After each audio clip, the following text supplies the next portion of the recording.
Lieutenant Colonel Charles S. Kettles, United States Army, retired.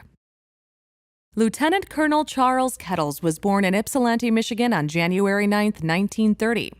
The son of a World War I RAF World War II Air Transport Command pilot and 2000 Michigan Aviation Hall of Fame enshrinee, Kettles had aviation in his blood. While attending the Edison Institute High School in Dearborn, Kettles honed his love of flying on the Ford Motor Company Flight Department simulator. After high school, Kettles enrolled in Michigan State Normal College, now Eastern Michigan University, where he studied engineering. 2 years later, Kettles was drafted to serve in the U.S. Army at age 21. Upon completion of basic training at Camp Breckenridge, Kentucky, Kettles attended Office Candidate School at Fort Knox and earned his commission as an armor officer in the U.S. Army Reserve.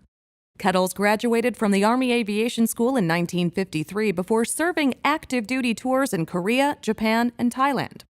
He answered the call to serve once again in 1963 when the United States was engaged in the Vietnam War and needed pilots. Kettles attended helicopter transition training at Fort Walters, Texas in 1964.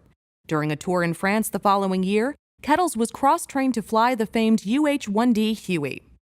Kettles was assigned as a flight commander with the 176th Assault Helicopter Company, 14th Combat Aviation Battalion, and deployed to Vietnam from February to November 1967.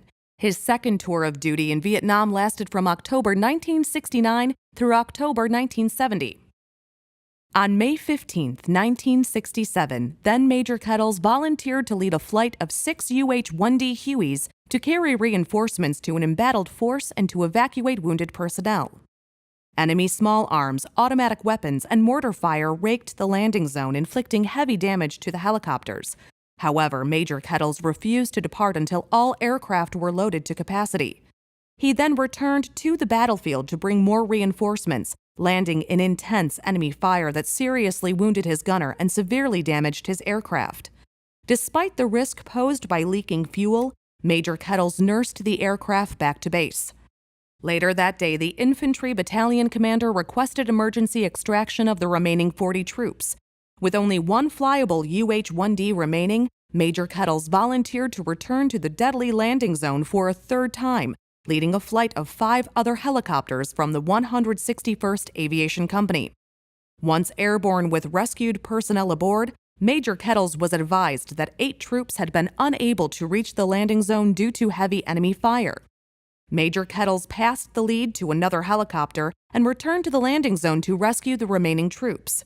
Without gunship, artillery, or tactical aircraft support, the enemy concentrated all firepower on his lone aircraft, which was immediately damaged by a mortar round that shattered both front windshields, the chin bubble, and was further raked by machine gun fire. Despite the severe damage, Major Kettles skillfully guided his aircraft to safety, with all 8 rescued personnel aboard. These actions earned Kettles the Distinguished Service Cross in 1968. Following a special act of Congress in 2016, Kettles' award was upgraded to the Medal of Honor. Lieutenant Colonel Charles Kettles passed away on January 21, 2019. For his selfless acts of heroism and his dedication to furthering education in aviation, Colonel Charles Kettles embodies the virtues of the Michigan Aviation Hall of Fame.